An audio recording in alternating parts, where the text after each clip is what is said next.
ನಮಸ್ಕಾರ ಬಂಧುಗಳೇ. ಇವತ್ತು ಕಬ್ಬಿನ ನಾಟಿ ಮಾಡಿ 2 ದಿನ ಆಯಿತು. ಈಗ ಕಬ್ಬಿನ ನಾಟಿ ಮಾಡಿ ನೀರು ಹಾಸಿದ ಮ್ಯಾಗ ನಮ್ಮ ಜನ ಏನು ಮಾಡ್ತಾರೆ, ನೀರು ಹಾಸಿವಿ ಕಬ್ಬು ನಾಟಿನೋ ಐತಿ ಅಂತ ಗಪ್ ಕೂತ್ ಬಿಡ್ತಾರೆ.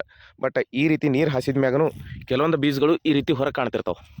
ಇಲ್ಲಿ ಕಾಣ್ಬೋದು ನೀವು, ಕಬ್ಬು ನಾಟಿ ಮಾಡಿದಂಥ ಬೀಜಗಳು ಈ ರೀತಿ ಹೊರಗೆ ಕಾಣ್ತಿರ್ತಾವೆ. ಈ ರೀತಿ ಹೊರಗೆ ಕಾಣೋದ್ರಿಂದ ನಮ್ಮ ಇಳುವರಿ ಇವು ಕಣ್ಣು ಹೊಡೆಯಂಗಿಲ್ಲ, ಸಸಿನೂ ಕಾಣಂಗಿಲ್ಲ.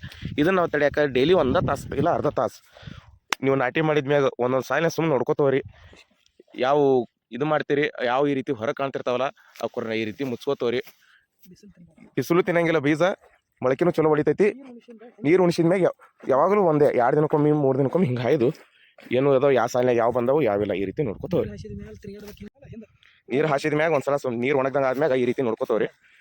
ಈ ರೀತಿ ನೋಡ್ಕೋತವ್ರಿ ಅಂದ್ರೆ ಅವು ಮುಚ್ಚಿದ್ವು ಅಂದ್ರೆ ಅವು ಚಿಗ ತೊಳೆ ಬರ್ತಾವೆ, ನಿಮ್ಮದು ಜೀವನ ಚಿಗಿರ್ತೈತಿ. ಇಲ್ಲಾಂದ್ರೆ ಅವು ಚಿಗಂಗಿಲ್ಲ, ನಿಮ್ಮದು ಚಿಗಂಗಿಲ್ಲ.